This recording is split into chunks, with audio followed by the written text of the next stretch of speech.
कि अगर आप ये सोच के जा रहे हो वृंदावन सस्ता है तो सस्ता बिल्कुल भी नहीं है। इतना भी आप पुलिस फोर्स लगा दीजिए, प्रशासन लगा दीजिए, वृंदावन में आपको भीड़ मिलेगी ही, धक्के मिलेंगे ही। इसके बावजूद लोग निवेश कर रहे हैं। इसकी सबसे बड़ी वजह क्या है? वृंदावन में 2031 का मास्टर प्लान आ चुका है। वृंदावन में अभी भी माननीय मुख्यमंत्री जी 40 से 45 बार आ चुके हैं। वृंदावन में 5000 प्लस मंदिर हैं। कोई भी व्यक्ति अगर सिर्फ दर्शन के भाव से भी जा रहा है तब भी उसको पूरी साल लगेगी वहाँ दर्शन करने के लिए। मैं पूरे दमखम से कहना चाहती हूँ, चाहे आप मुझे ट्रोल करिए, चाहे आप मुझे कुछ भी कहिए, लेकिन जान से बढ़कर कोई भी आस्था नहीं है। वृंदावन में प्रॉपर्टी जिसकी है वो बहुत आसानी से रेंट आउट हो जाती है और ज़्यादातर लोग तो ऐसे हैं जिनको रेंट के लिए प्रॉपर्टी मिल भी नहीं रही है वृंदावन में। गवर्नमेंट जो ये प्लान लेके आ रही है इसके तहत वृंदावन में सिर्फ ये नहीं कि बिल्डिंग्स हमें आगे दिखाई देंगी, वृंदावन को एक प्रॉपर वन और एक शहर दोनों की तरह से विकसित किया जा रहा है। ट्रैफिक की व्यवस्था, भीड़, जिस तरह से कई बार पूरा दिन वहाँ पर लोग फंसे रहते हैं। आपने कहा गाड़ियाँ रोक देते हैं, आगे पैदल ई रिक्शा से ही जाना पड़ता है। ये सब चीज़ें एक ड्रॉबैक नहीं है उस जगह के लिए। मैं तो सबसे हाथ जोड़ के विनती करता हूँ, आप वृंदावन में 1000 गज मत खरीदो, आप 100 गज खरीदो, लेकिन MVD अप्रूव्ड और रेरा अप्रूव्ड ही खरीदो। कहाँ इन्वेस्ट करें? अयोध्या में करें या वृंदावन में करें? अगर रिलीजियस लिहाज से ना देखें तो।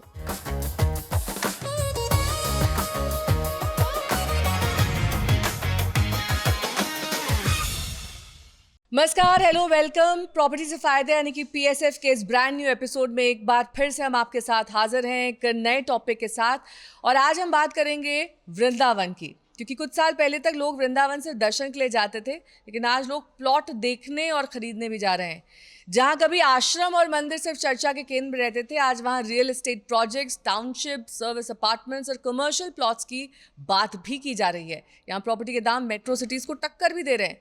लेकिन सवाल यही है कि क्या ये बढ़त वास्तव में विकास का नतीजा है या आस्था के नाम पर बन रहा एक नया रियल एस्टेट बूम है? क्या शहर का इंफ्रास्ट्रक्चर इस रफ्तार को संभालने के लिए तैयार है? आज हम बात करेंगे मास्टर प्लान 2031 के कड़वे सच की और समझेंगे कि क्या इस भीड़ भाड़ वाले शहर में घर खरीदना वाकई फायदे का सौदा है। तो प्रॉपर्टी से फायदा के इस खास एपिसोड में इन्हीं सब सवालों के जवाब देने के लिए हमारे साथ real estate expert Sanjeev Rathore ji मौजूद हैं। संजीव जी, बहुत बहुत स्वागत है आपका। तो सबसे पहला सवाल मेरा यही है कि वृंदावन का रुख लोग आस्था और पूजा पाठ के लिहाज से कर रहे हैं और वहाँ पर वाकई ये जो श्रद्धा भक्ति है वो हावी है, या फिर रियल एस्टेट में वाकई निवेश से उन्हें फ़ायदा पहुँच रहा है? दरअसल क्या है कि वृंदावन में जो भी लोग अगर हम देख के चलते हैं आ रहे हैं, उनमें ज़्यादातर 80 to 90% वो लोग हैं जिन्हें भगवान कृष्ण के प्रति आस्था है, जिन्हें माता राधा रानी जी के प्रति आस्था है, तो वो पब्लिक सबसे ज़्यादा आ रही है। लेकिन उस पब्लिक के आने से वृंदावन में डिमांड इतनी ज़्यादा बढ़ गई कि उसके साथ में बहुत सारे ऐसे लोग भी आ रहे हैं जो इन्वेस्टमेंट अपॉर्चुनिटी देख के चल रहे हैं वृंदावन में, कि भाई वृंदावन में जिस हिसाब से पिछले 4-5 साल में रियल एस्टेट में बूम आया है, लोग यही सोच के चल रहे हैं कि भाई जब यहाँ पर इतनी ज़्यादा डिमांड है तो यहाँ प्रॉपर्टी परचेज की जाए ताकि लोगों को अच्छा रिटर्न मिल सके। लेकिन अगर हम नंबर ऑफ पर्सन्स देखकर चलें तो वो लोग बहुत ज़्यादा हैं जो एंड यूज़र हैं, जो भक्ति भाव से वृंदावन आ रहे हैं। तो वहीं वो सेटल हो जाते हैं, या फिर ये वो लोग हैं जो इसलिए निवेश करते हैं कि कभी सेटल रहेंगे वहाँ, कभी चले जाएंगे, कभी मन किया तो दर्शन के लिए पहुँच गए, और कई बार जब खाली रहेगा घर तो होम स्टे के लिए दे देंगे? मैम, आप बिल्कुल सही कह रहे हैं। इसमें दरअसल 2 कैटेगरीज हैं कि जो लोग वृंदावन में घर लेके चल रहे हैं, कहीं ना कहीं उनका ये है कि भाई उन्हें वहाँ सेटल होना है। लेकिन ज़्यादातर लोगों के साथ समस्या वही आ जाती है, किसी की सर्विस है, किसी का बिजनेस है, किसी के बच्चों की एजुकेशन है, तो वो as a second home purchase तो करके चल रही हैं, लेकिन थोड़ी सी ऐसी पब्लिक कम बनती है कि जो वहाँ पे जाके रह पाए। तो ज़्यादातर लोगों का वही प्लान है कि भाई रिटायरमेंट के टाइम जाएंगे और वृंदावन में रहेंगे। लेकिन फिर भी अगर हम आज के कुछ नए युवा वर्ग को भी देखकर चल रहे हैं, खासकर जिनका काम वर्क फ्रॉम होम से रिलेटेड है या फिर जिनका काम ऐसा है कि वो कहीं से भी बैठ के करके चल सकते हैं, तो ऐसा यूथ भी आ रहा है। लेकिन ज़्यादातर संख्या थोड़ा सा ओल्ड एज लोगों की है कि भाई जो वृंदावन आना चाहें और वहाँ पे भक्ति भाव में रहना चाहें, होम वहाँ पर हाँ, एज अ सेकंड होम। वाकई वहाँ पर डिमांड बढ़ रही है, इस वजह से बूम आया है, या फिर लोग ये मौका छूट ना जाए उस लिहाज से निवेश कर रहे हैं? नहीं मैम, दरअसल वहाँ पे डिमांड जो बढ़ी है, जो लोग वहाँ पे रहना चाह रहे हैं, जो लोग वहाँ प्रॉपर्टी परचेज करना चाह रहे हैं, रियल वही है। और उसके सहारे कुछ लोग ये भी हैं कि भाई वो एज अ इन्वेस्टमेंट अपॉर्चुनिटी देख के चल रहे हैं, तो वो भी आ रहे हैं। नहीं तो ज़्यादातर संख्या वही है कि भाई लोगों की डिमांड है और वो वहाँ पे रहना चाह तो रहे एक हैं। वक्त ऐसा था वृंदावन, क्योंकि मैं भी गई हुई हूँ, कि वहाँ पर बहुत अच्छे आपको होटल्स या फिर गेस्ट हाउसेस या होम स्टे टाइप के नहीं मिलते थे। अब उस लिहाज से कितना डेवलप हुआ है वृंदावन, और क्या यही वजह है कि वहाँ पर लोग और निवेश कर रहे हैं ताकि उनको इस तरह की अपॉर्चुनिटीज़, एक बिजनेस एंगल से अपॉर्चुनिटीज़ एक्सप्लोर करने का मौका मिल रहा है? दरअसल क्या है मैम, पहले वृंदावन एक रूरल एरिया था, तो वही आपने देखा होगा, आप तो गए हो आप नहीं, फिर दर्शन तो के लिए, connectivity तो ठीक वहाँ हो पे गई वही इसकी, आगरा सड़कें पतले एक्सप्रेस, थी हाँ। और जो कुंज गलियाँ थी, हाँ। दर्शन के लिए भी लोग उतने नहीं जाते थे। लेकिन अब जैसे जैसे लोगों में आस्था भी बढ़ रही है, प्लस सोशल मीडिया का भी एक बहुत बड़ा इफेक्ट है कि लोग वहाँ पे जा रहे हैं, तो इस वजह से लोग वहाँ पर सेटल होना चाह रहे हैं। और भाई अगर इंफ्रास्ट्रक्चर देखकर चलते हैं कि जो बड़े बड़े होटल्स आ रहे हैं, जैसे रेडिसन स्टार्ट हो गया, होटल ताज विवांटा स्टार्ट हो गया, और भी कई सारे होटल्स अचानक के से लंबे boom चैन आया है हैं। वहाँ। अचानक से जो बूम आया है, तो सबको लग रहा है, खासकर जो हॉस्पिटैलिटी इंडस्ट्री है, कि भाई यहाँ पर अपॉर्चुनिटी है और लोगों को अभी भी अच्छे होटल्स यहाँ नहीं मिल पा रहे हैं। इसी वजह से आप देखोगे आने वाले समय में आपको आईटीसी भी दिखाई देगा वृंदावन में, होटल मैरियट भी दिखाई देगा, और भी बड़े होटल्स हैं जैसे लेमन ट्री है, वो वृंदावन में एंट्री कर रहे हैं। आने वाले मेरे ख्याल से 5 साल में शायद ही कोई बड़ा होटल बचेगा। होटल द लीला भी वृंदावन में लैंड परचेज कर चुका है कि आपको वहाँ पर हॉस्पिटैलिटी इंडस्ट्री टॉप पे देखने के लिए तो मिलेगी। रिलीजियस टूरिज्म पूरा बूम पर है वहाँ पर। जी मैम, तो जी इसमें जो ड्रॉबैक्स हैं वृंदावन के, यानी कि जो आपने मेंशन भी किया, सकरी गलियाँ हैं, सड़कों का अभाव है, ट्रैफिक बहुत ज़्यादा है, जी। एक तरह की अव्यवस्था है, जी। चाहे जितना भी आप पुलिस फोर्स लगा दीजिए, प्रशासन लगा दीजिए, वृंदावन में आपको भीड़ मिलेगी ही, धक्के मिलेंगे ही। इसके बावजूद लोग निवेश कर रहे हैं। इसकी सबसे बड़ी वजह क्या है? मतलब रिलीजियस फैक्टर तो है ही, अपार्ट फ्रॉम दैट अचानक से कैसे पिकअप हुआ ये? मैम दरअसल क्या है कि आफ्टर दी कोविड वृंदावन में आप देखोगे कि ज़्यादातर जो पब्लिक है, जो एज अ इन्वेस्टमेंट भी देख के चल रही है और एज अ सेकंड होम भी देख के चल रही है। सेकंड होम वही व्यक्ति परचेज करके चलता है जिसके पास पैसे का ज़्यादातर अभाव है नहीं, तो वो व्यक्ति वृंदावन में प्रॉपर्टी परचेज करके चलता है। तो कोविड के बाद जैसे सोशल मीडिया एक्टिव हुआ, प्रेमानंद जी महाराज से लोग बहुत सारे जुड़ रहे हैं, उनके प्रवचन सुनते रील्स हैं, का असर भी दिख रहा है। रील्स का भी असर दिख रहा है। विराट कोहली ने तो अचानक से इतना पॉपुलर कर दिया है वृंदावन, वो भी मुझे लगता है एक बड़ा रीजन बन गया है कि लोग जाने लगे हैं वहाँ पर। वो भी बड़ा रीजन है। और मैं तो देख रहा हूँ कि जो व्यक्ति, मान लीजिए प्रेमानंद जी को ही, जिसने उनकी 10 रील्स देख ली या उनको 10 बार सुन लिया, तो उसका मन करने लगता है। और मैम आज तो क्या मतलब जो वास्तविकता और हकीकत से ज्यादा तेजी से बढ़ रहा है वृंदावन का रियलिटी है, और ये आने वाले वक्त में और ज्यादा हो जाएगा, और ज़्यादा हो जाएगा। अभी जैसे कि और सिटीज़ को आप देख के चलते हो, जैसे आपका नोएडा है, ग्रेटर नोएडा है, उसके अलावा फरीदाबाद है, चंडीगढ़ है। यहाँ पे क्या हुआ कि पहले इंफ्रास्ट्रक्चर को डेवलप किया गया कि भाई यहाँ पर हम ये बनाते हैं, चौड़ी सड़कें बनाते हैं, होटल्स बनाते हैं, रेस्टोरेंट बनाते हैं, और फिर वहाँ पब्लिक आएगी। वृंदावन में क्या हुआ? वृंदावन में उल्टा हुआ। भाई पहले गाँव था, मंदिर था, फिर लोग वहाँ जाते थे दर्शन के लिए, ना लोगों के पास इतने 4 व्हीलर थे, ना 2 व्हीलर थे, ना इतनी पॉपुलेशन थी। अब वृंदावन में जब वो संख्या लगातार बढ़ रही है, तो उसको कंट्रोल करने के लिए, भाई आपने सुना होगा वृंदावन में 2031 का मास्टर प्लान आ चुका है। वो इसीलिए आया है कि भाई जितनी पब्लिक वृंदावन में जा रही है, वो भीड़ है, वो धक्का मुक्की है, उसको कंट्रोल किया जा सके। अभी भी आप देख कर चलते हो कि भाई सोशल मीडिया पे वीडियोज़ आती हैं कि भाई जो भीड़ से रिलेटेड हैं, तो पुलिस प्रशासन भी पूरी कोशिश करके चलता है कि जो बाहर से व्हीकल्स आ रहे हैं, यमुना एक्सप्रेसवे की तरफ आ रहे हैं, उन्हें पागल बाबा मंदिर के पास में रोक दिया जाए। इधर NH-19 NH-44 से जा रहे हैं, उन्हें वृंदावन के स्टार्टिंग में जो मल्टी लेवल कार पार्किंग है वहाँ रोक दिया जाए। उसके अलावा जैसे कि पीक टाइम होता है, जैसे न्यू ईयर है, जन्माष्टमी है, या फिर और भी कोई फेस्टिवल है, लाखों की संख्या में तब तो भीड़ बहुत ज़्यादा होती है। तो ज़्यादातर जो बड़े व्हीकल्स हैं उनको वृंदावन के बाहर ही रोक दिया जाता है। लेकिन मैम पब्लिक इतनी जा रही है कि वहाँ पर भी कंट्रोल करना मुश्किल होता है। तो इंफ्रास्ट्रक्चर का अभाव अभी भी है या कोई इम्प्रूवमेंट दिखता है आपको? नहीं मैम, इम्प्रूवमेंट गवर्नमेंट इसके लिए बहुत ज़्यादा सक्रिय है। आप देखकर चल रहे होंगे, किसी भी मुख्यमंत्री के कार्यकाल में एक जगह पर हम सुनते थे शायद साल में किसी मुख्यमंत्री का एक चक्कर हो गया या 2 साल में एक बार आ गए। वृंदावन में अभी भी माननीय मुख्यमंत्री जी 40 से 45 बार आ चुके हैं। तो वहाँ पर जो कॉरिडोर का काम स्टार्ट हुआ है, वो इसी वजह से हुआ है कि उस भीड़ को कंट्रोल किया जा सके। और कॉरिडोर तो सिर्फ स्टार्टिंग है। कॉरिडोर कहाँ बन रहा है, कैसे बन रहा है, और कहाँ तक काम पहुँचा है, या फिर अभी ये बस शुरू ही हुआ है? मैम ये स्टार्टिंग हो चुकी है। दरअसल क्या है, कॉरिडोर बांके बिहारी जी के आसपास का 5 एकड़ का एरिया है जहाँ पर के बनना है। और वहाँ पर पहले से लोगों की दुकानें हैं, मकान हैं, लोग भाई सालों से वहाँ पे उनका रोजगार है, रह रहे हैं, तो उनसे ज़मीन गवर्नमेंट एक्वायर करके चल रही है। उसके लिए गवर्नमेंट भाई जो भी उनके लिए कर सकती है, कंपनसेशन दे सकती है, वो पूरा दे के चल रही है। उनके लिए दुकानें भी नई जो बनेंगी वो प्रोवाइड कराई जाएंगी। उसके अलावा उनके रहने की व्यवस्था वृंदावन में रुक्मणी विहार है, वहाँ पे की जा रही है। उसके अलावा एक जैत नाम से जगह है वृंदावन में, वहाँ पे की जा रही है। तो गवर्नमेंट पूरी तरह से कोशिश करके चल रही है कि जल्दी से जल्दी लोगों की रजिस्ट्री हो सके। कंप्लीशन टारगेट क्या है? मैम इसमें टारगेट कोई नहीं रखा गया है, लेकिन बस वही है कि प्रेशराइज गवर्नमेंट नहीं करना चाहती, रजिस्ट्री लोगों की स्टार्ट हो चुकी है। तो इसकी जो पेरिफेरी से सटे एरियाज हैं उनकी तो अचानक कीमत बढ़ गई होगी, जहाँ जहाँ कॉरिडोर प्रोजेक्ट ये आ रहा है। मैम जो कॉरिडोर वाला एरिया है वहाँ पर तो गवर्नमेंट एक्वायर करके ही चल रही है। जो कीमत बढ़ी है वृंदावन की, वो वृंदावन के आउटर एरिया में बढ़ी है, जो न्यू वृंदावन है। दरअसल अगर आप गूगल मैप पे भी देख के चलोगे तो जो यमुना जी वृंदावन में आती हैं वो एक यू शेप में टर्न लेती हैं। उस यू शेप के बीच में जो पुराने मंदिर हैं वो हैं। तो वृंदावन में यमुना जी के दूसरी तरफ तो जो खादर एरिया है जहाँ पे जल भराव होता है, वहाँ लोग नहीं जा सकते। जो भी पब्लिक है वो फिर इस तरफ ही है, और वहाँ पर भी कॉरिडोर बनेगा। कॉरिडोर तो फर्स्ट है, उसके बाद और भी वृंदावन में विकास होना है ताकि लोग सभी मंदिरों में आसानी से जा सकें, दर्शन कर सकें।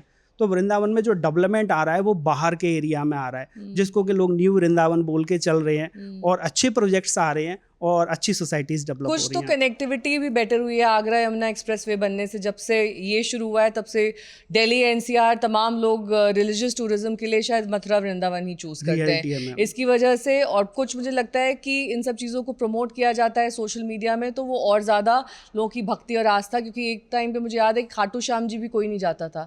आज उस एरिया में, उस रास्ते में इतना ट्रैफिक और इतने लोग पहुंच रहे हैं कि जिसकी कोई गिनती नहीं है। ऐसे करके धीरे धीरे रिलीजियस टूरिज्म राइज होता है, बाय वर्ड ऑफ माउथ भी होता है। तो ये मास्टर प्लान 2031 कैसे इस वृंदावन को इंफ्रास्ट्रक्चर के लिहाज से बेहतर बनाएगा? कब तक की 2031 तो इसका टारगेट है, क्या ये ट्रैक पर चल रहा है और इससे प्रॉपर्टी प्राइसेस पर कितना असर पड़ने वाला है? मैम प्रॉपर्टी के प्राइस तो इस पे इंक्रीज लगातार हो ही रहे हैं। अब जो 2031 वाला मास्टर प्लान है उसके अकॉर्डिंग गवर्नमेंट ने वर्किंग भी स्टार्ट कर दी है। जैसे कि आप देखकर चलोगे उसमें खासकर है NHAI के जो भी रोड्स हैं, जो वृंदावन के कनेक्टिंग रोड्स हैं, वहाँ पर उन रोड्स को, ज़्यादातर रोड्स को 100 फीट का बनाया जा रहा है। आप देखकर चलोगे जो वृंदावन का एंट्री रोड है जिसको कि जैत सुंदरक रोड बोलते हैं, उसके अलावा एक रोड अभी कंप्लीट भी हो चुका है। जब आप यमुना एक्सप्रेस वे से जाते हैं अंदर वृंदावन में एंट्री के लिए, तो जो पागल बाबा तक का मंदिर है वहाँ पर 4 लेन हाईवे कंप्लीट हो चुका है। उसके अलावा आप देखकर चलेंगे ओमैक्स के जस्ट बगल से जहाँ पर होटल मैरिएट आ रहा है उसका भी कंस्ट्रक्शन चल रहा है, वो भी 100 फीट के हाईवे के लिए गवर्नमेंट ने बजट रिलीज़ कर दिया है। तो कुल मिलाकर 2031 के मास्टर प्लान के हिसाब से लग रहा है कि भाई तब तक इस टारगेट को वो कंप्लीट कर लेंगे। अभी भी लगातार विकास हो ही रहा है, और जो जब सड़कें चौड़ी हो जाएंगी, लोगों को प्रॉपर आवागमन की सुविधा मिल जाएगी। तो ये तो इसका पॉजिटिव एस्पेक्ट हो गया, लेकिन इसका नेगेटिव एस्पेक्ट ये है कि जो किसान हैं वो मास्टर प्लान 2031 का विरोध कर रहे हैं। मामला सुप्रीम कोर्ट तक जा चुका है।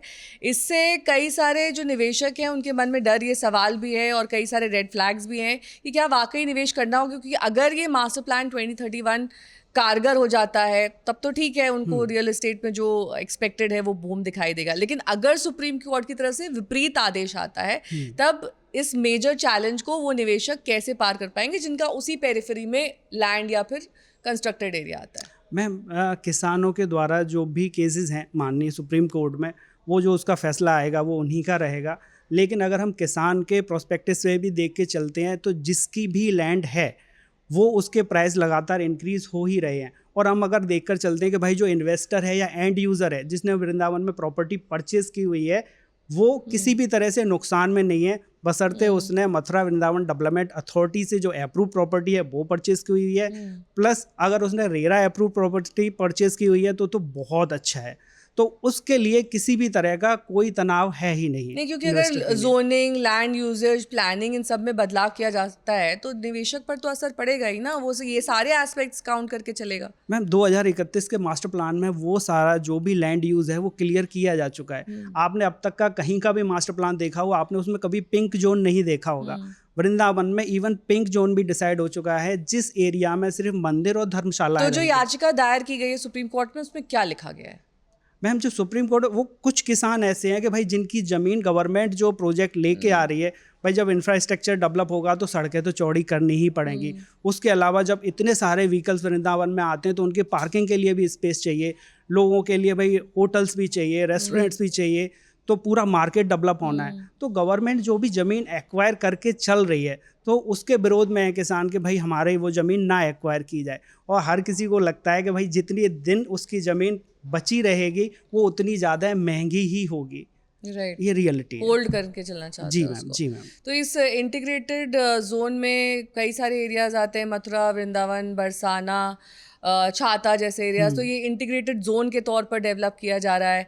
तो इन एरियाज को कितना फ़ायदा होने वाला है इस इंटीग्रेटेड जोन से और साथ ही इस मास्टर प्लान 2031 से, क्योंकि ये सारे एरियाज उसमें कवर्ड रहेंगे? जी मैम, मास्टर प्लान में आपका बरसाना है, राधा कुंड है और छाता है, कोसी है, ये सारे एरिया डिसाइड हो चुके हैं, सब में डेवलपमेंट है। लेकिन अगर आप देखोगे तो जो सबसे ज़्यादा बूम है, सबसे ज़्यादा इंफ्रास्ट्रक्चर पे ध्यान दिया जा रहा है, उसमें मेन वृंदावन ही है। मेन वृंदावन है, बाकी सब जो है वो छोटे छोटे, बाकी सब छोटे छोटे हैं। उनका थोड़ा सा कारण ये भी पड़ता है कि वृंदावन से सबकी डिस्टेंस थोड़ी सी ज़्यादा है। कोई 20 किलोमीटर की डिस्टेंस पे है, कोई 25 किलोमीटर की डिस्टेंस पे है।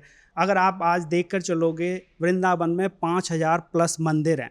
कोई भी व्यक्ति अगर सिर्फ दर्शन के भाव से भी जा रहा है तब भी उसको पूरी साल लगेगी वहाँ दर्शन करने के लिए। तो ऐसी जगह पर आप जो भी है, आप मेरे पास तो दिन में दसियों लोगों की कॉल्स रहती हैं, वो यही बोल के चलते हैं भाई हमें तो वृंदावन में ही रहना है। उसका रीज़न है कि वृंदावन में इतने सारे मंदिर, लोगों के दर्शन में आसानी हो जाती है। उसके अलावा जो इंफ्रास्ट्रक्चर डेवलप हो रहा है, जितने भी 5 स्टार होटल्स आ रहे हैं, जितने भी बड़े ब्रांड्स आ रहे हैं, वो अंदर वृंदावन में ही आ रहे हैं। उसके अलावा हम अगर रोड्स की कनेक्टिविटी देख के चलते हैं, अभी तो यमुना एक्सप्रेस वे और NH44 को कनेक्ट करने के लिए एक सिग्नेचर ब्रिज वाला एक हाईवे और अप्रूव हुआ है जो कि इन दोनों को कनेक्ट कर देगा। कि अब लोग वृंदावन में जो जाते थे वो भीड़ में फंस जाते थे, भाई स्टार्टिंग में गाड़ियाँ खड़ी हो जाती थी। इंफ्रास्ट्रक्चर की प्रॉब्लम हमेशा से रही है ना वहाँ पर, रोड्स की प्रॉब्लम, भीड़ भगदड़ जैसी आम तौर पर वहाँ घटनाएं होती हैं। जी मैम। भगदड़ तो, और भगदड़ में कुचलने वाली घटनाएं तो नहीं जाने कितनी हम लोग आए दिन पढ़ते हैं कि वृंदावन में। ये सब लोगों में दिमाग में एक दहशत भी पैदा करती हैं कि कब वो वक्त आएगा जब वो आराम से स्मूथली जा पाएंगे, दर्शन कर पाएंगे, 5000 नहीं तो कम से कम 50 मंदिरों का ही सुविधा से दर्शन कर सकें। रियलिटी है। लेकिन क्या उसमें अभाव अभी भी है और उसको किस हद तक, किस लेवल तक इम्प्रूव किया जा सकता है? क्या वो है भी बस में? क्योंकि कई बार होता है ना कि मंदिर ऐसे सकरी गलियां हैं, उसमें वो मंदिर तो टूटेगा नहीं। हाँ। जाना सकरी गली से पड़ेगा। अब इतनी सी गली से मान लीजिए 5000 आदमी दिन भर में गुजर रहा है, 5000 में कम नंबर बता रहे रियलिटी है। तो ये भगदड़ तो होनी है। तो फिर वो कहाँ से वो चैलेंज ओवरकम हो पाएगा? मैम ये तो गवर्नमेंट के लिए भी थोड़ा सा प्रेशर वाली बात है। दरअसल जो पुरानी गलियां हैं वो तो पतली हैं ही। आप इवन देखोगे कि कुछ गलियां तो ऐसी हैं कि आप उसमें स्कूटी और बाइक भी आसानी से नहीं लेके जा सकते हो, इतनी पतली साइकिल ही गलियां जा सकती है, पैदल जा सकते हो आप। तो उसमें भी अगर एक आध वो गाय जानवर वो सब बैठे हो तो वो भी नहीं निकल पाते। हाँ, तब भी नहीं निकल पाते हैं। तो इसीलिए गवर्नमेंट कोशिश ये करके चल रही है जितना हो रहा है। जैसे अगर हम स्टार्टिंग फेज को अभी को लेके चलें तो जितने बड़े व्हीकल हैं वो बाहर पार्क किए जाएं, छोटे व्हीकल हैं उनके लिए भी एक क्राइटेरिया डिसाइड कर दिया कि भाई इसके अंदर छोटा व्हीकल भी नहीं जाएगा, सिर्फ पैदल वाले लोग हैं वही जाएंगे। और आप देखकर चलोगे कि कभी भी कोई त्यौहार वाला समय है तो उस समय पर गवर्नमेंट के द्वारा भी बोला जाता है, पुलिस प्रशासन के द्वारा भी बोला जाता है कि भाई जो बुजुर्ग लोग हैं, जो बच्चे हैं, उनको आप लाने से यहाँ पर दर्शन के लिए बचें, क्योंकि भाई जब भीड़ होगी। पर बुजुर्ग ही ज्यादा जाते हैं वहाँ। मतलब मैं तो यही ट्रेंड नहीं मैम, सारी पब्लिक ही जा रही है, सारी पब्लिक। ये ट्रेंड बदल गया है जी, ये ट्रेंड बदल चुका है। और मैं तो देख रहा हूँ कि छोटे बच्चे से लेके आप बुजुर्ग, यंग एज सभी जा रहे हैं। ये जो बांके बिहारी कॉरिडोर है या फिर कृष्ण जन्मभूमि क्षेत्र का विकास है, जेवर एयरपोर्ट की कनेक्टिविटी है, लाइट मेट्रो और दूसरे जो बड़े प्रोजेक्ट्स हैं, कौन सा प्रोजेक्ट आपको सबसे ज़्यादा ट्रांसफॉर्मेटिव लगता है कि इससे बहुत बड़ा बदलाव आएगा? मैम सबसे पहले तो बांके बिहारी कॉरिडोर। बांके बिहारी जी का कॉरिडोर बनने से वृंदावन में एक, जब हम लोग दूर बैठे हैं, जब देखते हैं कि भाई हम वृंदावन दर्शन करने के लिए जाएं तो मन में एक डर उठता है। अभी भी इतनी भीड़ जा रही है तब भी बहुत सारे लोग हैं जो इस वजह से अपना प्लान चेंज कर देते हैं कि भाई वहाँ तो भीड़ मिलेगी, हो सकता है भगदड़ हो जाए, हो सकता है हमारे साथ कुछ अनहोनी रहे। तो वो पब्लिक है जो अभी रुकी हुई है। अभी हमें लग रहा है जिस लेवल पे लोग जा रहे हैं, हिंदुस्तान में आस्था इन सब दर्शक पर भारी है। लोग अपनी जान दांव पे रखकर किसी भी मंदिर के दर्शन के लिए जा सकते हैं, चाहे पर व्यवस्था हो चाहे ना हो, कई बार उन सब चीज़ों पर एक काला चश्मा चढ़ाकर आप सिर्फ इस भाव से जाते हैं कि आपको दर्शन करने हैं। हाँ। अब उस दौरान जब जाने चली जाती हैं तब आप प्रशासन पर उंगली उठाते Reality हैं, है। तब आप जो है पुलिस को कोसते हैं, तब आप ये नहीं देखते कि आप सारी व्यवस्थाओं को तोड़कर इधर से दाएं से बाएं से निकलने की कोशिश कर रहे थे, एक दूसरे पर चढ़ रहे थे, धक्का मुक्की कर रहे थे। तो मुझे लगता है कुछ हद तक लोगों को भी सेल्फ डिसिप्लिन लाने की जरूरत है। ये तो और ये बहुत बात मैं पूरे दमखम से कहना चाहती हूँ, चाहे आप मुझे ट्रोल करिए, चाहे आप मुझे कुछ भी कहिए, लेकिन जान से बढ़कर कोई भी आस्था नहीं है, चाहे वो कोई भी भगवान हो। मुझे लगता है कि सर्वप्रथम अपनी जान को अहमियत देनी चाहिए। और आए दिन जो हम घटनाएं देखते हैं, और कई सारी घटनाएं होती हैं, आज के दिन में आग की घटना सबसे बड़ी है लखनऊ वाली। जी। इस तरह की भगदड़ की जब घटना हो जाती है तो हम सबसे पहले जहां पर वो व्यवस्था थी उसको कोसने लगते हैं, लेकिन कुछ रिस्पॉन्सिबिलिटी हमारी भी है ना। Reality है मैम, reality है। अगर 4 लोगों की जगह है और उसमें हम 40 घुसाएंगे तो वो जगह ही ध्वस्त हो जाएगी। Reality है कोई मैम। छज्जा है, कोई बालकनी है, कोई छत है, उसमें एक कैपेसिटी तक ही उसका लोड ले सकती है ना। आप प्रशासन कितनी भी सड़कें बनवा दे, वो जगह ही अगर 1 लाख लोगों के लिए बनी है और वहाँ पर महीने भर में 5 लाख श्रद्धालु पहुँचता है, तो फिर कहाँ से उसका भार रियलिटी है वहन होगा? Ma'am, reality. अभी भी जो वीकेंड है वहाँ पर 5 लाख लोग पर डे आते हैं वृंदावन में। हाँ, और और मैं महीने का बता रही हूँ, सोचिए आप महीने मुझे का बता- वीकेंड का बता मैं रहे हैं। वीकेंड का, सैटरडे हाँ, संडे का बता Saturday, रहा हूँ। पर Sunday में डे ये हाल है। 5 लाख प्लस श्रद्धालु आते हैं। जी। तो मैम वृंदावन में भाई भीड़ तो आएगी ही आएगी। अब उसको कंट्रोल करने के लिए एक चीज़ और है, हम सिर्फ मुझे ये देख ऐसा के चल लगता रहे है हैं। कि इसके लिए भी एक रजिस्ट्रेशन प्रोसेस होना चाहिए और आपको एक कैप लगाना चाहिए कि दिन भर में इतने श्रद्धालु अलाउड हैं, उससे ज़्यादा नहीं है। जैसा कि और बहुत सारी ऑर्गेनाइज साउथ में मैंने देखा है, बहुत सारे मंदिर, 12 ज्योतिर्लिंग के मैंने खुद दर्शन किए। जी। एक पॉइंट के बाद वो कहते हैं कि आपका रजिस्ट्रेशन आज नहीं कल की डेट में होगा, आप कल दर्शन कर सकते हैं। ऐसे ही वृंदावन में क्यों नहीं हो सकता है? वहां पर भी दर्शन पर कैप लगाइए। आप बोलिए कि रजिस्ट्रेशन से आप जा सकते हैं, ये पर्ची है, ये आज की है, ये कल की है, आज इतने लोग ही जाएंगे, अभी बंद हो गया है मंदिर या अभी बंद हो गए हैं दर्शन। ये क्यों नहीं हो सकता? कितना मुश्किल है? मैम मुश्किल बहुत ज़्यादा तो नहीं है। अभी दरअसल क्या है कि इसका एक सेकंड वे भी है। अभी अगर हम देखकर चलते हैं तो मंदिर में एक दर्शन का निश्चित समय है कि भाई मॉर्निंग में आप इस टाइम से लेके 12 बजे तक जाएंगे, इवनिंग में आपके जो दर्शन स्टार्ट होंगे वो 4 बजे से स्टार्ट होंगे। तो उस बीच में पब्लिक इकट्ठी बहुत ज़्यादा हो जाती है, फिर वो चाहती है कि हम एकदम से तुरंत जाएं और आगे दर्शन कर लें। तो इसके लिए भी गवर्नमेंट ने एक कमेटी वहाँ पे गठित की हुई है, उच्च स्तरीय कमेटी है। वो ये डिसाइड करके चल रही है, वो मंदिर में जो भी साधु संत हैं उनसे डिस्कशन करके चल रही है कि भाई इस समय को बढ़ा दिया जाए या पूरे दिन ही वो तो दर्शन नहीं हो बढ़ने सके। वाला है, क्योंकि वो फिर वही आस्था भारी हो जाती है इन सब चीज़ों पर, क्योंकि वो शयन का वक्त होता है। उन सब चीज़ों में मुझे लगता है कि ज़्यादा मार्जिन और स्कोप रह जाता है कि आप उन टाइमिंग्स में कोई बदलाव कर सके, क्योंकि हिंदू रीति रिवाज और जो पुराण कहते हैं उसके अनुसार 12 बजे से लेकर एक तय वक्त है, शायद 3 बजे तक शयन का वक्त होता है, तब दर्शन नहीं होते हैं। पर्दा बंद हो जाता है, किवाड़ बंद हो जाते हैं और उस टाइम कोई भक्त नहीं आ सकता है। फिर आप अगर ले लीजिए सूर्य ग्रहण, चंद्र ग्रहण, तमाम दिनों पर मंदिर के कपाट बंद रहते हैं, अब वो ओवरलोड हो जाता है। तो ये सब चीज़ें बदल नहीं सकते, क्योंकि ये शास्त्र कहते हैं आपके, इनको कोई रूल नहीं बदल सकता। लेकिन मैम जो भीड़ है, आपने जैसे अभी कहा कि जान से ज़्यादा कीमती हाँ, कुछ भी नहीं है। तो लेकिन उस हिंदुस्तान में भीड़ जान को- सबसे सस्ती है। हाँ। इससे ज़्यादा सस्ता कुछ भी नहीं है। आप देखिए हर जगह आप फला को रिस्पॉन्सिबल करें, ये सस्पेंड, ये ख़त्म, ये आपकी किसकी रिस्पॉन्सिबिलिटी है? पर अल्टीमेटली जिस कोचिंग सेंटर में आग लगी है, सब स्टूडेंट्स जहाँ जा रहे थे देख रहा था ना, एक ही एग्जिट है, देख रहा था कि वहीं पर जो है सारे एसी के वेंट्स लगे हुए हैं। वहीं पर अगर उस पूरे 3 मंजिला इमारत में 100 आदमी भी रोज़ प्रवेश कर रहा था, तो उनके एंट्री और एग्जिट का पॉइंट एक था। और यही सारे मंदिरों में भी है।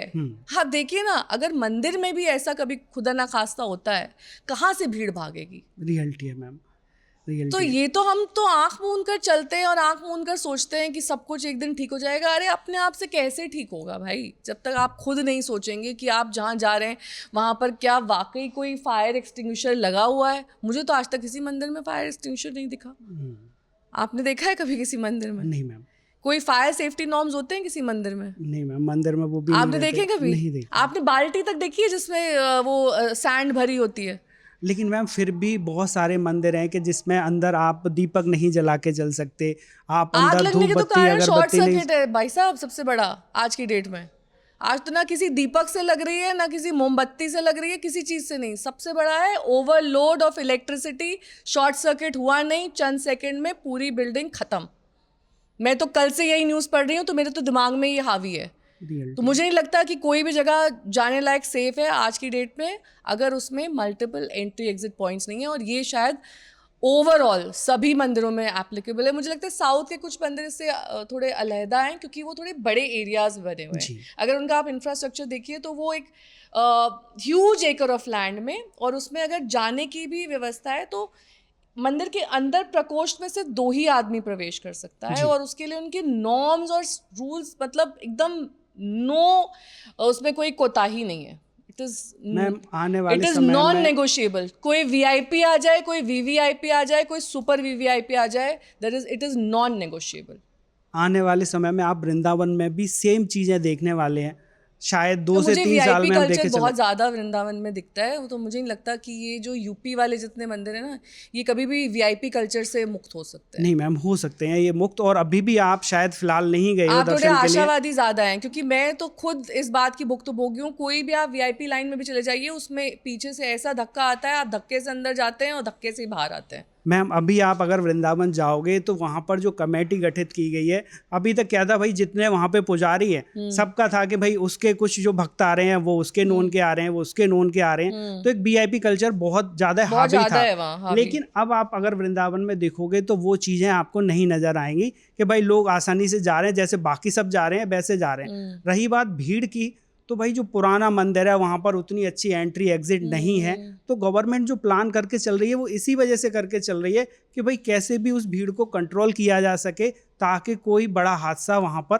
ना हो।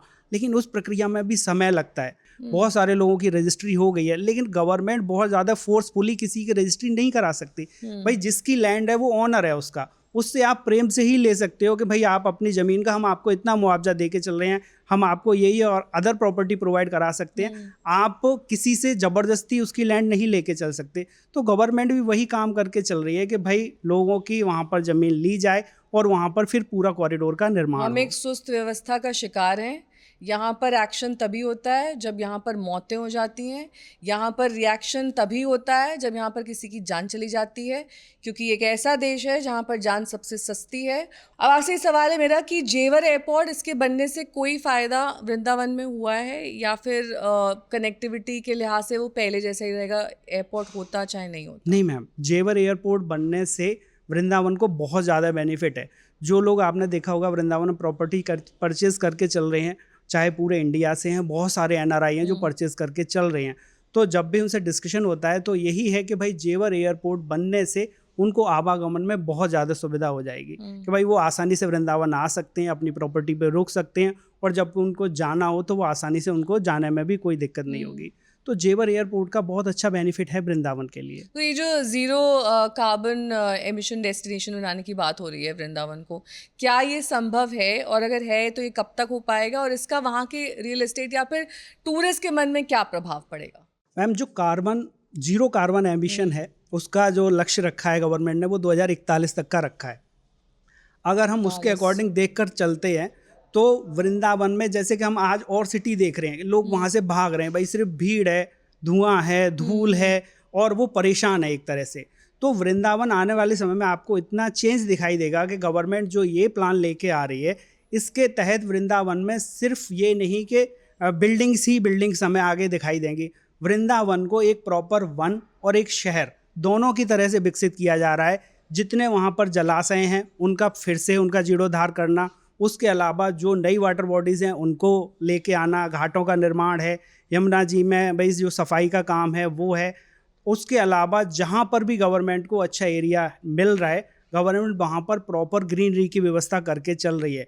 आप देखोगे कि यमुना जी के किनारे किनारे एशिया का सबसे बड़ा पार्क डेवलप किया जा रहा है सौवरीवन, और उसके अलावा भी पूरा जो ब्रज क्षेत्र है तो उसको वो मास्टर प्लान इस तरह का ही रखा गया है 2041 तक के लिए कि वृंदावन में जो लोकल के नंबर्स हैं उनके अलावा जो बाहर के नंबर हैं किसी भी व्हीकल के, उनकी एंट्री ना हो, पेट्रोल डीजल वालों की, और वृंदावन में अंदर भी जो भी इलेक्ट्रिक व्हीकल्स हैं ज़्यादातर वही रन हो। क्या वो सफिशिएंट है, मतलब अभी की डेट में अगर बाहर भी गाड़ी कभी पार्क करते हैं और अंदर जाना हो तो क्या वो सफिशिएंट है इलेक्ट्रिक व्हीकल्स? हाँ मैम, उतना सफिशिएंट है, भीड़ को ध्यान में रखते हैं। हाँ उतना तो है ही, लेकिन उसके अलावा जो ग्रीन एरिया वृंदावन में डेवलप कर रही है गवर्नमेंट, उसके तहत ये है कि बहुत कुछ कंट्रोल रहेगा वहाँ पे। एक तरह से सिर्फ हमें बिल्डिंग्स ही नहीं दिखाई देंगी, हमें वहाँ पे ग्रीनरी भी अच्छी दिखाई देगी वहाँ पे। लेकिन अगर हम भीड़ को देख के चलते हैं तो उसके लिए मैम उसमें समय लगेगा कि भाई रोड धीरे धीरे बने, होटल्स आ रहे हैं, उसके अलावा और भी क्राउड को कंट्रोल करने की बहुत सारी चीज़ें हैं जो कि वहाँ पर गवर्नमेंट करके चल रही है। तो जैसे बड़े बड़े धाम में होता है, अमरनाथ में रजिस्ट्री होती है, तो इसमें क्यों नहीं हो सकती है? अमरनाथ यात्रा के लिए आपको पहले रजिस्टर करना पड़ता है, उसके बाद ही आप वो यात्रा कर सकते हैं ताकि भीड़ कंट्रोल की जा सके। ये वृंदावन में क्यों नहीं पॉसिबल है? दरअसल जब मैम इतना बड़ा आपने डेस्टिनेशन बन गया तो फिर उसको उस लेवल पर ले जाना चाहिए ना। सही कह रहे हो मैम आप। दरअसल आपने देखा होगा जैसे हम माता वैष्णो देवी जाते हैं तो माता Vaishno Devi sign board trust है वहाँ पे बना हुआ, ठीक है। आप जैसे और आप दूसरी कैलाश जगह पर्वत जाते की हैं, यात्रा नहीं कर सकते क्योंकि ए वो इतनी महंगी है, दूसरी बी आपको रजिस्ट्रेशन में आपका नंबर हो सकता है 2 साल बाद, 3 साल बाद, 4 साल बाद लगे, इसलिए बहुत सारे लोग नहीं कर पाते हैं। वो एक मतलब विहंगम यात्रा है, उसका मतलब अपने अलग ही मायने है, वो कठिन भी है।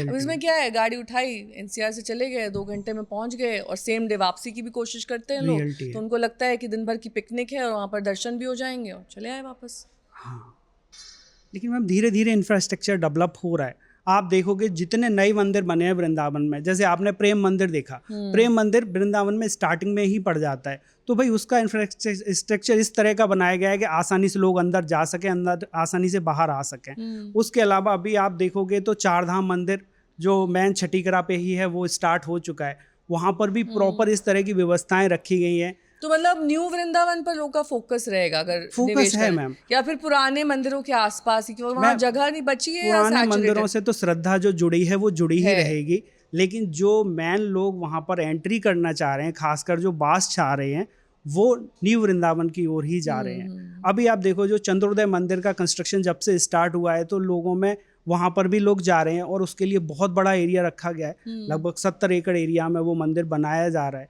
उसके अलावा एक स्वर्ण मंदिर भी वृंदावन में बनने वाला है, वो लगभग 200 एकड़ के एरिया में बन रहा है। तो जो नए मंदिर बन रहे हैं उन वहाँ पर प्रॉपर वो व्यवस्थाएं हैं, लेकिन मैम जो मंदिर पिछले हजारों साल से चले आ रहे हैं तो वो उसी तरह से डेवलप किए गए। एरियाज हैं जो ये न्यू वृंदावन में काउंट होंगे, इनके बारे में अगर आप जानकारी दे सकें कि कहाँ कहाँ पर मतलब सिर्फ अब मेन वृंदावन जहाँ पर बहुत पुराने मंदिर के अलावा और थोड़ा उसकी पेरिफेरी में जाएं 5 किलोमीटर के रेडियस में कौन कौन से वो एरियाज हैं? मैम जैसे कि जो सबसे अगर हम टॉप पर देखकर चलते हैं तो वो वृंदावन में एक राल रोड है जो वृंदावन से सीधा गोवर्धन जी के लिए रोड जाता है, वो रोड है। वहाँ पर बड़े प्रोजेक्ट्स आ भी रहे हैं और इन फ्यूचर वहाँ पर अच्छी डिमांड बन भी रही है और उसको डेवलप भी उस तरीके से किया जा रहा है, जो MVDA अप्रूवल्स दे रहा है वो भी उस हिसाब से दे के चल रहा है कि बहुत ज़्यादा भीड़ भाड़ ना रहे। उसके अलावा अगर हम देख कर चलते हैं तो वृंदावन में एक एंट्री रोड है जिसको कि जैत सुनरक रोड बोलते हैं। आगे चल के हो सकता है आपकी जो एंट्री रहे वृंदावन में वो छठीकरा रोड से ना होके जो जैत सुनरक रोड है उससे रहे, तो वहाँ पर भी प्रॉपर कहाँ पार्किंग है, प्रॉपर जो 120 फीट का रोड है, वो चीज़ें व्यवस्थाएं की जा रही हैं। मैम ये जो प्रोजेक्ट आ रहे हैं वहाँ पे वो रेरा अप्रूव्ड आ रहे हैं, ये तो गवर्नमेंट के प्लान्स हैं कि भाई इन रोड्स पे जो हैं प्रोजेक्ट वो आ रहे हैं। उसके अलावा अपना NH44 हाईवे हो गया, दिल्ली से जब आप इधर आप वृंदावन से जब फरीदाबाद के लिए आ रहे होते हो उस हाईवे पे भी कई सारे प्रोजेक्ट्स आ रहे हैं। तो ये जो पूरा एरिया डेवलप हो रहा है ये न्यू वृंदावन पूरा पर नॉन रेरा वाले की भी भरमार है, अब इनको कैसे पहचाने बायर्स जो वहाँ पर ले रहे हैं कि नॉन रेरा अप्रूव्ड है? मैम मैं तो सबसे हाथ जोड़ के विनती करता हूँ, आप वृंदावन में 1000 गज मत खरीदो, आप 100 गज खरीदो, लेकिन MVDA अप्रूव्ड और रेरा अप्रूव्ड ही खरीदो, क्योंकि वृंदावन में जिस हिसाब से गवर्नमेंट का प्लान है, अभी हम सिर्फ कॉरिडोर के बारे में सोच सोच के इतना परेशान है। कॉरिडोर के बाद जो वृंदावन में गवर्नमेंट के प्लान्स हैं कि भाई आप अगर कोई भी प्रॉपर्टी 144 के नाम पे खरीद रहे हो, 80C के नाम पे खरीद रहे हो, या फिर आप इसलिए खरीद रहे हो किसी ने आपसे बोल दिया ये गवर्नमेंट अप्रूव्ड है, कैसी गवर्नमेंट अप्रूव्ड है किसी को नहीं पता, और आपने ऐसी प्रॉपर्टी परचेस की तो कम पढ़े लिखे लोग भी होते हैं ना, आप उनको भी ध्यान में रखिए जो रूरल एरिया से आते हैं, जिनका सिर्फ आस्था के लिहाज से उस पर्टिकुलर प्रोजेक्ट में कि हम अपना बुढ़ापा ना वृंदावन में ही काटेंगे, ऐसे लोगों को आप क्या सलाह देना चाहेंगे? वो कैसे इस बात का पता लगाएं कि ये non government approved, non RERA approved है, इसमें निवेश ना करें नहीं तो आपके हाथ जल जाएंगे? हर टाइप का आदमी होता है ना, हम और आप तो पढ़े लिखे हैं, चलिए यहाँ पर बैठ के अच्छी बातें कर रहे हैं, लेकिन ऐसे भी आप भरमार देखेंगे ना लोगों की वृंदावन में जो मतलब मैं तो खुद देख चुकी हूँ जिनका मकसद सिर्फ वहाँ पर, अगर उनको आप तो 100 गज बोल रहे हैं, वो तो उससे भी और कम में भी रह लेंगे, सिर्फ उनको वृंदावन में रहना है। रियलिटी अब चाहे कुछ भी हो जाए वो वहीं रहेंगे। मैम इसके लिए मैं तो यही कहना चाहूँगा कि अगर आप ये सोच के जा रहे हो वृंदावन सस्ता है, तो सस्ता बिल्कुल भी नहीं है। और दूसरा, आप अनअप्रूव्ड प्रॉपर्टी आप खुद से खरीद के चल रहे हो, गवर्नमेंट को भी नहीं पता चलता कि आप किससे क्या डील करके चल रहे हो, और फिर वहाँ पर कुछ मीठी चीज़ें आ जाती हैं, और जहाँ हद से ज़्यादा मिठास बढ़ जाती है, लोगों वहीं पे नुकसान उठाते हैं। मीठी चीज़ें ऐसी होती हैं कि किसी ने कह दिया कि आपसे ये गवर्नमेंट अप्रूव्ड है, आपने किसी ने बोल दिया कि 143 अप्रूव्ड है, वो क्या हुआ, उसने वहाँ से गाड़ी भेज दी आपको फरीदाबाद से, वो बुला ले गए, आपको दिखाया, आपको दर्शन कराए, आपको छोड़ गए, और वहाँ पर आपसे टोकन मनी ले लिया, आपको प्रॉपर्टी सेल कर दी। ऐसे बहुत सारे केसेस हैं। तो वहाँ पे भाई नहीं, वो भी तो ऐसे देखते हैं ना, शिकार कौन सा है मेरा, अब ये इनको बरगलाना आसान है। किसी एजुकेटेड आदमी को थोड़ा ना करेंगे, वो देखेंगे गांव देहात से आया है बेचारा, उसके पास इतना पैसा है, अभी जमीन बेची है, कहीं लगाना है तो यहाँ लगवा दो, उसके लिए थोड़ा ना वो माइंड रखेगा कि अब वो आदमी इंप्रेस हो जाएगा, मेरे लिए गाड़ी आई, मेरे दर्शन कराए, मेरे को वापस छोड़ा, फिर जो भाई साहब कितने अच्छे हैं। मैं वही तो कह रहा हूँ कि वही तो मीठी चीज़ बता के चल रहा हूँ कि लोग उसमें प्रलोभन में ऐसे फंस जाते हैं। और अपने इंडिया में एक टेंडेंसी देखी है आपने कि आप किसी पे थोड़ा सा एहसान करते हो तो उसको लगता है कि ह्यूमन साइकोलॉजी है कि हम इसका एहसान कैसे चुकाएं, और वो एहसान चुकाया जाता है कि भाई वो बड़ी चीज बिना देखे परचेस कर ली जाती है। ये होता है फ्रीबीज कहाँ मिल रहे हैं। तो यहाँ पर इंडिया में जहाँ जो चीज फ्री मिल रही होती है ना, उस पर आदमी दौड़ा जाता है कि ये फ्री मिल रहा है, देखिए हमें फ्री में। मैम फ्री भी नहीं कह सकते। अभी आप देखो, लोग सब्जी खरीदने जाते हैं, जम के बार्गेनिंग करते हैं, जम के प्राइस टैक्स देखते हैं और सारी चीज़ें देख के चलते हैं, लेकिन दो जगह आप देखोगे, एक लोग गोल्ड ज्वेलरी खरीदने के लिए जाते हैं, वहाँ पर आया अगर चांदी का ग्लास, उसमें पानी पी लिया, उन्होंने बोला ठीक है जो ये बता रहे हैं लाला जी वो बहुत अच्छी बात है। दूसरा, अगर आप देखोगे जो प्रॉपर्टी के मामले में उन्होंने बोल दिया ये ऐसे ऐसे अप्रूव्ड, आप चिंता मत करो मैं हूँ। भाई आप 1 लाख दे रहे हो, 10 लाख दे रहे हो, आप 50 लाख दे रहे हो, आपकी भी रिस्पॉन्सिबिलिटी है कि आप कम से कम उससे पहले डॉक्यूमेंट मांगो, उनको चेक कराओ। लोग मैंने देखा है 1 करोड़ की प्रॉपर्टी खरीद लेते हैं, लेकिन वो खर्चा 5,000 का भी नहीं करना चाह रहे किसी लॉयर पे कि भाई उसको प्रॉपर डॉक्यूमेंट दिखा के पहले चेक करा लें, उसके बाद टोकन मनी दे के चलें। फिर भाई जब आप खुद ही उसमें फंस रहे हो, फिर कोई क्या करके चल सकता है उसमें। मथुरा वृंदावन की अगर बात करें तो ओवर प्राइज्ड एरियाज कौन से हैं? वृंदावन ही है। वृंदावन में और मथुरा में आप देख के चले तो लगभग 3 गुना का अंतर है। मथुरा सस्ता है वृंदावन की अपेक्षा लगभग 3 गुना। और वृंदावन में भी जो जितना अंदर वाले एरिया हैं, जिसमें चैतन्य विहार है, रुक्मिणी विहार है, मैन छठीकरा रोड है, ये सारे प्राइस यहाँ पर बहुत। तो अगर किसी के पास पैसे हों तो वृंदावन में एग्रीकल्चरल प्लॉट में लगाना चाहिए, रेजिडेंशियल प्रॉपर्टी में लगाना चाहिए, रेजिडेंशियल प्लॉट में लगाना चाहिए? मैम अगर आप एग्रीकल्चर लैंड की ओर जा रहे हैं तो मेरे ख्याल से तो कोई भी अगर आम व्यक्ति है तो उसको सोचना भी नहीं चाहिए वृंदावन में एग्रीकल्चर लैंड लेने के लिए। उसका सबसे बड़ा रीज़न है कि भाई जो एग्रीकल्चर लैंड लेके चल रहे हैं आज की डेट में वृंदावन या वृंदावन के आसपास, वो बड़े ग्रुप्स, बड़े बिल्डर परचेज करके चल रहे हैं। वो प्रॉपर खसरा खतौनी, उसके प्रॉपर डॉक्यूमेंट्स चेक करते हैं, उसका 12 साला चेक करते हैं, उसका 30 साला चेक करते हैं, उसके बाद ही वो उस प्रॉपर्टी के लिए पूरी डील करके चलते हैं कि भाई इसमें किसी तरह का डिस्प्यूट तो नहीं है। अगर आदमी कोई थोड़ा सा भी प्रलोभन में आके सोच के चल रहा है कि भाई ये प्रॉपर्टी ले लेते हैं, इतने बीघा मिल रही है, इतने एकड़ मिल रही है, 99% उसका फंसना बिल्कुल तय है। आप अगर वृंदावन में जा रहे हैं तो आप MBD अप्रूव्ड, रेरा अप्रूव्ड ही प्रॉपर्टी परचेज करके चलें। और दूसरा, उस पर एक कोशिश और करके चलें, हम सिर्फ ये बात करते हैं MBD अप्रूव्ड और रेरा अप्रूव्ड। रेरा ने भी कुछ लोगों को भाई ट्रेनिंग कराना, उनको सर्टिफिकेट्स देना स्टार्ट किया है कि आप पर्टिकुलर रेरा अप्रूव्ड जो चैनल पार्टनर है, जो रेरा अप्रूव्ड एजेंट है, आप उसके थ्रू प्रॉपर्टी परचेज करके चलें। लेकिन लोग उसमें भी बचते हैं कि भाई नहीं, हम MBD अप्रूव नहीं, हमें सस्ती मिल रही है, हम तो वो ले लेते हैं। मैम जहाँ सस्ता मिल रहा होता है वहीं नुकसान होता है, सस्ता तो इसमें कोई स्टैंडर्ड प्राइसेस तो है नहीं गोल्ड और सिल्वर की तरह कि आज जो है इतना राइज हुआ है, इतना फॉल हुआ। वो कई लोग ब्रोकर के सहारे होते हैं, कई लोग अपने आप से ही ढूंढने लगते हैं जो ब्रोकर का ब्रोकरेज नहीं दे पाते हैं, कुछ एजेंट्स के चक्कर में फंस जाते हैं, कुछ को लगता है यही हमारे माई बाप हैं, यही भगवान है, यही दिला देंगे भगवान के नज़दीक घर। तो अब मुझे लगता है कि वृंदावन में एक नया ट्रेंड ये भी है क्योंकि वहाँ रिलीजियस टूरिज्म इतना बढ़ रहा है, तो लोग ज़्यादातर सर्विस अपार्टमेंट्स में निवेश कर रहे हैं, कोई होटल्स में कर रहा है, कोई ये बेड एंड ब्रेकफास्ट में भी कर रहा होगा, गेस्ट हाउसेस, होटल्स। तो ये ट्रेंड भी वहाँ पिकअप कर रहा है इसकी वजह से। जी। अभी जैसे कि हमारा डिस्कशन हुआ कि डेली के लगभग वीकेंड पे 5 लाख तक पहुंच जाते हैं, नहीं तो पर डे लगभग लाख तो 1.5 लाख अगले लोग 10 तो साल आते में ही हैं। किस में ज्यादा पोटेंशियल दिख रहा है, किसके प्राइसेस में ज्यादा जो है वो फ्लक्चुएशन या राइज दिखाई देगा?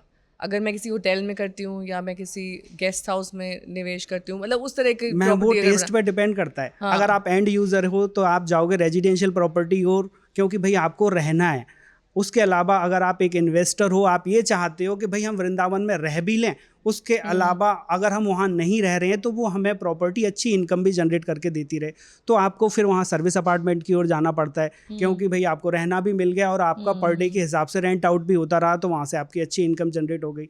उसके अलावा अगर आपका गेस्ट हाउस है तो फिर तो कहना ही क्या भाई, आपका तो एक तरह से मंथली पैकेज बुक हो गया कि भाई हमें इतना रेवेन्यू वहाँ से जनरेट होता ही रहेगा। शादियां भी करते होंगे लोग वृंदावन से? Ma'am Vrindavan destination wedding hub बन रहा है। आप देखोगे कि ज़्यादातर जैसे होटल लेमन ट्री बन रहे हैं, वो तो प्रॉपर रिजॉर्ट डेवलप करा के चल रहे हैं। अच्छा, उनका ओपन एरिया ज्यादा ओपन एरिया है, होटल ताज में बांधता है, वहाँ पर भी अभी से लेके दिसंबर तक की बुकिंग्स हैं। भाई लोग चाह रहे हैं कि ऐसी जगह पर शादी ब्याह अपना किया जाए, जो भाई धार्मिक स्थल तो है ही और लोगों की आस्था है। तो एयरबीएनबी और सर्विस अपार्टमेंट्स भी बढ़िया कर रहा है वृंदावन में, या फिर वो सिर्फ ब्रोशर तक ही सीमित रह गया है, अभी उसका थोड़ा स्कोप बाकी है? मैम दरअसल क्या है कि आज की डेट में जो एज अ टूरिस्ट जा रहा है वृंदावन में, समझदार व्यक्ति है। और आपने देखा होगा कि हम भी कहीं जाते हैं तो हम पहले पूरा देख लेते हैं कौन सा होटल है, उसके फ़ोटोज़ क्या हैं, उसके रिव्यूज़ क्या हैं। तो कुछ ऐसे भी मिलेंगे भाई जिनके रिव्यूज़ बहुत अच्छे हैं, जहाँ पर फैसिलिटीज़ बहुत अच्छी हैं, जहाँ पर आपको 15 दिन 20 दिन से पहले का कोई रूम खाली ही नहीं मिलेगा, प्रॉपर बुकिंग है। और कुछ आपको इस तरह के भी वहाँ पर देखने को मिलेंगी प्रॉपर्टी कि भाई वहाँ पर वो उनके पास अगले 15 दिन तक कोई बुकिंग है ही नहीं। वो रीज़न यही है वैसे कि तो भाई नहीं बना दिए एयरबीएनबी जैसे यहाँ पर दिल्ली में कई कबूतर खाने से बने, एकदम ना वेंटिलेशन है, ना एयर है, ना प्रॉपर कोई अरेंजमेंट है, बस वो दिख रहा है अच्छा है, और उसका सर्विस मतलब उसका जो रेंट है वो कम है एयरबीएनबी के लिहाज से या सर्विस अपार्टमेंट के लिहाज से, और पहुँच गए वहाँ पर लोग, तब जाकर दिखाई दिया कि वहाँ पर जो है वास्तविकता क्या है, वो तो एकदम Reality छोटा सा है, बना है, reality और जो ब्रोशर में है वो कुछ और दिख रहा था, वो तो और अच्छा दिख रहा था सारा। है। मैम ऐसा भी है, लेकिन वहाँ पर यह है कि जो व्यक्ति एक बार जाता है वो दोबारा वहाँ नहीं जाता। दूसरा उस होटल की उसकी स्टार रेटिंग ख़राब होती है, तो और लोग भी जाने से बचते हैं। जो अच्छी प्रॉपर्टीज़ हैं वो अच्छी रेंट आउट हो रही हैं और अच्छा रेवेन्यू जनरेट कर रहे हैं लोग वहाँ पे। और रेंटल इनकम की क्या वहाँ पर ग्राउंड रियलिटी है? रेंटल इनकम लोगों को किस मतलब रेट क्या है वहाँ पर? मैम रेंटल इनकम के भी 2-3 तरीके हैं। पहला तो ये है कि आपने मंथली रेंट आउट किया, आपका 11 महीने का एग्रीमेंट बन गया, आप टेंशन फ्री हो कि ठीक है हमारा उतना पैसा आता रहेगा। लेकिन आपकी एम्बिशंस थोड़ी ज़्यादा हैं कि भाई मुझे तो मंथली अब जितना अर्न कर रहे हैं उससे 4 गुना करना है, तो आप उसको करोगे चलोगे भाई इसको हम as a home stay rent out करके चलते हैं। महीने में अगर 15 दिन भी उठता है ना, तब भी हमारा अच्छा खासा वहाँ पे रेवेन्यू जनरेट होगा। तो उस कंडीशन में भी लोग वो भी करके चल रहे हैं। और उसके अलावा एक और ऑप्शन वहाँ पे आ जाता है, लोग एज अ होम स्टे तो है ही, और लोग एज अ पीजी भी रन करा के चल रहे हैं।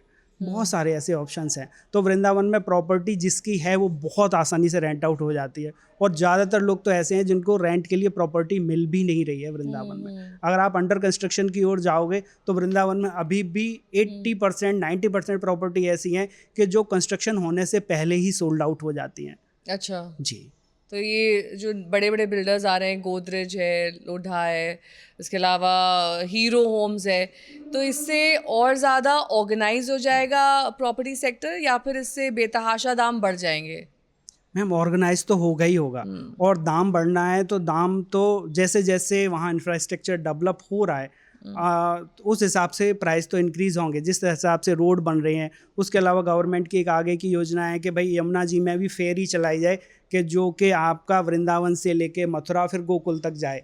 उसके अलावा भी गवर्नमेंट की और भी ऐसी योजनाएं हैं कि भाई जिससे कि वृंदावन का डेवलपमेंट ज़्यादा से ज़्यादा हो सके, तो प्राइस तो बढ़ेगा ही। और हम एक चीज़ देख के चलते हैं कि कहीं का भी हम ट्रेंड पकड़ के चलते हैं। अभी जैसे हम लोग आपस में एनालिसिस करके चल रहे हैं, प्राइस राइज है या फिर इसमें बबल है, और वो सिर्फ इसलिए बढ़ रहा है क्योंकि लोग सोच रहे हैं बड़े बड़े बिल्डर्स आ गए तो अब सडनली वृंदावन ऐसा हो जाएगा जैसे अयोध्या हो गया है, या फिर दोनों की ग्रोथ स्टोरी अलग है एकदम? दोनों की अलग है मैम, दोनों की ग्रोथ स्टोरी अलग है। अयोध्या का हम उस लेवल का नहीं सोच के चल सकते जिस लेवल पे आपका वृंदावन का डेवलपमेंट है। उसका रीज़न है कि भाई अयोध्या में आप कुछ भी लेके आते हो, वृंदावन की जो लोकेशन है वो दिल्ली एनसीआर के पास है, दूसरी तरफ आपका आगरा है, अयोध्या कनेक्टिविटी दूर अच्छी है है, वो। अयोध्या थोड़ा सा दूर है। और फिर लेकिन आस्था का केंद्र वो बड़ा बन गया है ना, क्योंकि उसको प्रचारित इस तरह से किया गया कि अब वहाँ पर ज़्यादा टूरिस्ट पहुँच रहा है। एक समय में जब नहीं बना था राम मंदिर तब उसकी ग्रोथ स्टोरी अलग थी, अब उसकी ग्रोथ स्टोरी अलग है।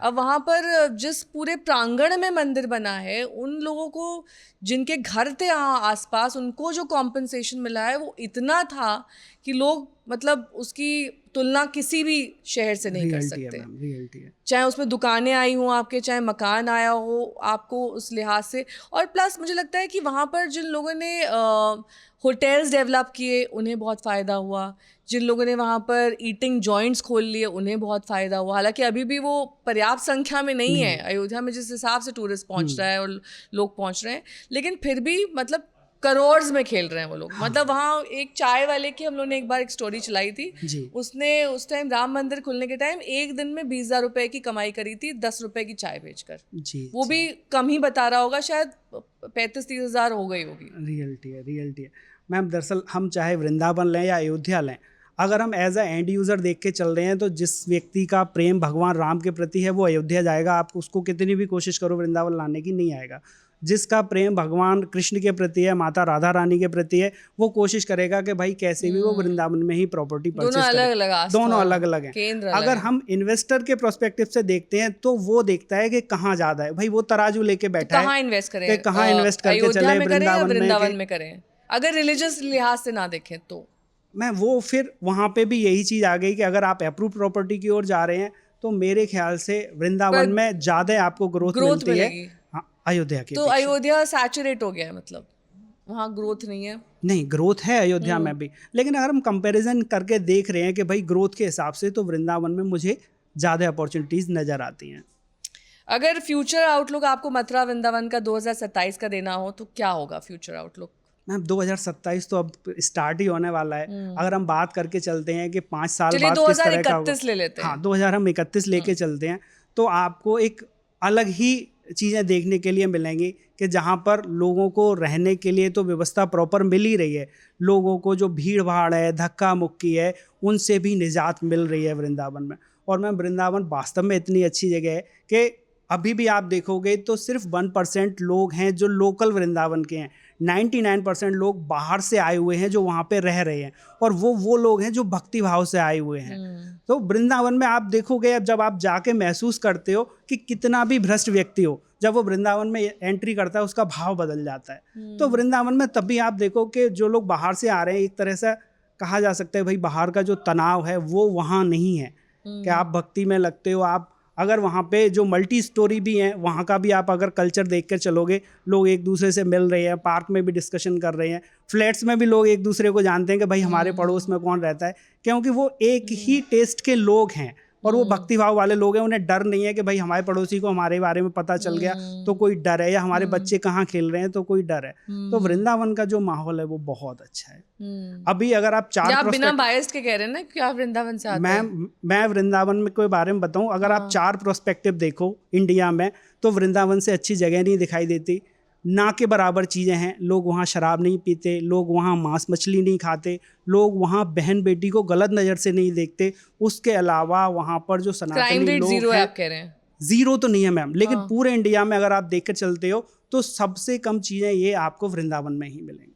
तो आपको वहाँ पर और मतलब ट्रैफिक की व्यवस्था, भीड़, जिस तरह से कई बार पूरा पूरा दिन वहाँ पर लोग फंसे रहते हैं, आपने कहा गाड़ियाँ रोक देते हैं, आगे पैदल ई रिक्शा से ही जाना ई-रिक्शा से जाते हैं। ये सब चीज़ें एक ड्रॉबैक नहीं है उस जगह के लिए?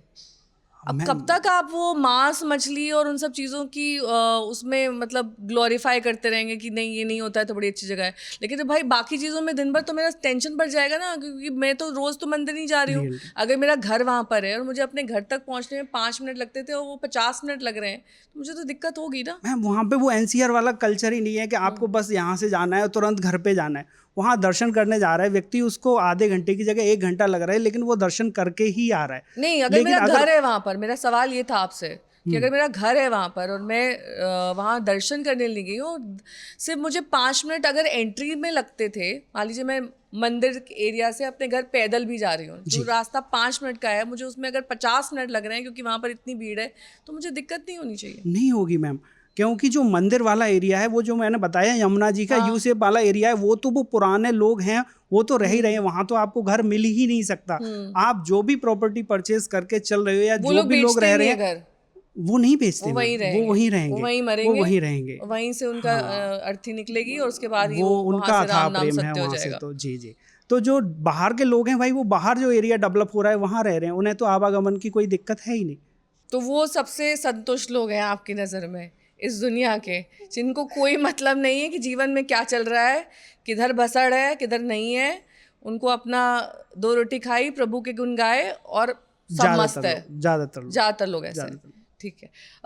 कौन से ऐसे एरियाज आप चिन्हित करेंगे जो अगले मतलब निगलेक्ट किए जा रहे हैं, उन पर ध्यान नहीं दे रहा है, पर 5 to 10 ईयर्स में वो उसमें ग्रोथ स्टोरी आ सकती है?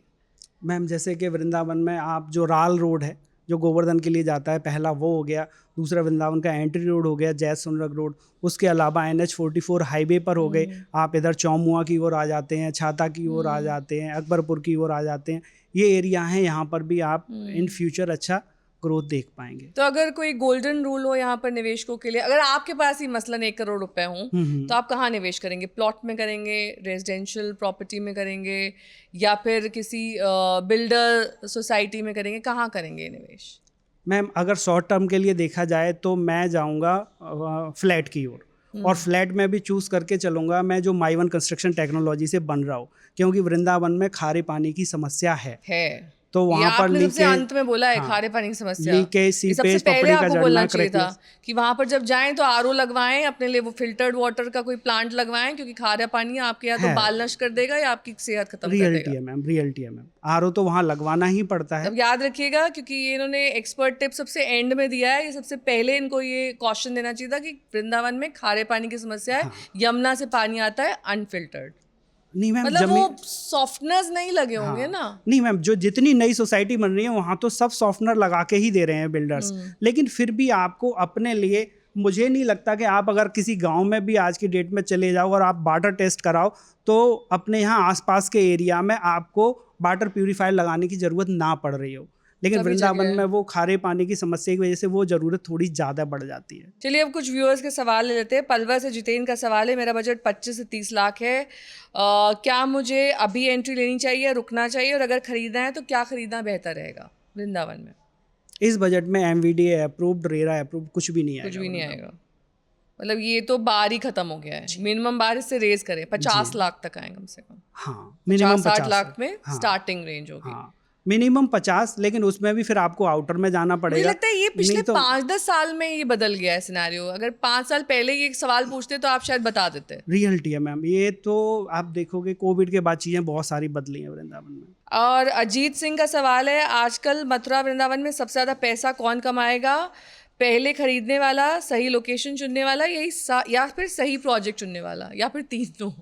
मैं तो उसमें ऐड कर दे रही हूँ, या फिर तीनों? नहीं मैम, वो सही प्रोजेक्ट चुनने वाला कमाएगा, क्योंकि आपका जो प्राइस है, अभी हमें स्टार्टिंग में देखते हैं, मान लीजिए कोई भी बिल्डर आया और हम प्रॉपर्टी परचेज करने के लिए जाते हैं तो वहाँ पर सारी चीज़ें हमें सुहानी दिखाई देती हैं, सारी चीज़ें हरी हरी दिखाई देती हैं, लेकिन मेन दिक्कत क्या आती है जब बिल्डर प्रॉपर्टी सेल कर देता है और उसको सेल करने के बाद आप सोचते हो अब हम प्रॉफिट भुनाने के लिए जाएं, तब आके मैन बिल्डर का रोल आता है कि बिल्डर ने आपकी प्रॉपर्टी में किया क्या है। अगर उसने डेवलपमेंट अच्छा कराया है, अगर उसने सोसाइटी में फैसिलिटीज़ अच्छी दी हैं तो वहाँ प्राइस बूम होगा। अगर आपने हैवी रेट पर वहाँ पे एंट्री कर ली, फिर पता चला कि बिल्डर ही अच्छा नहीं था, उसकी इंटेंशन अच्छी नहीं थी, उस कंडीशन में फिर जब बिल्डर तो वहाँ से हट गया, पता चला वहाँ ना पार्क डेवलप है, ना पानी की प्रॉपर व्यवस्था है, ना वहाँ पर जो सड़कें बनाई गई उनकी कंस्ट्रक्शन क्वालिटी अच्छी है, जो उसने बना कर दिए मकान वहाँ पे भी पता चल रहा है लीकेज, सीपेज, पपड़ी का झड़ने की वजह से वो दिखाई दे रहा है कि भाई जैसे 50 साल पुरानी बिल्डिंग है और खराब पानी जो आपने नहीं बताया पूरे पॉडकास्ट। मैंने नहीं बताया, आपने सबसे अंत में बताया सबसे महत्वपूर्ण बात, पानी ही जीवन है। पानी जीवन है, तो उन चीज़ों को अगर आप देखकर चलते हो तो फिर आप वहाँ पर अच्छी प्रॉपर्टी परचेज करोगे। आप सबसे पहले चूज़ करो कि भाई कौन से बिल्डर का अच्छा प्रोजेक्ट है।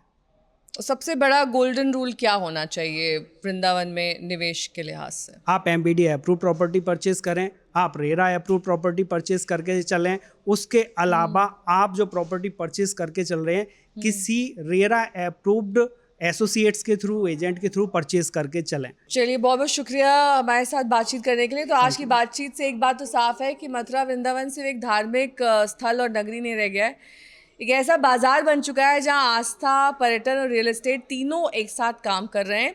और एक तरफ मास्टर प्लान 2031 की बात हो रही है, नए इंफ्रास्ट्रक्चर प्रोजेक्ट्स की बात हो रही है, कॉरिडोर आ रहे हैं, एयरपोर्ट कनेक्टिविटी हो रही है, बड़े डेवलपर्स की भी एंट्री हो रही है। दूसरी तरफ कानूनी विवाद, भीड़ का बहुत ज़्यादा दबाव है, ज़मीन से जुड़े जोखिम भी हैं और बढ़ती कीमतों पर भी यहाँ पर सवाल लगातार उठ रहे हैं। इसलिए यहाँ निवेश करने से पहले सिर्फ ये मत देखिए कि बाकी लोग क्या खरीद रहे हैं, या फिर ये समझिए कि आप वहाँ पर क्यों खरीद रहे हैं, क्योंकि रियल एस्टेट में सबसे बड़ा फ़ायदा उसी का होता है जो भीड़ को नहीं, डेटा और ज़मीन की हकीकत को समझता है और सारी टेक्निकलिटीज़ को समझता है। रेरा अप्रूव्ड है नहीं, गवर्नमेंट अप्रूव्ड है नहीं। तो याद रखिए, सही जानकारी के साथ लिया गया फैसला ही आपको दिलाएगा प्रॉपर्टी से फ़ायदा।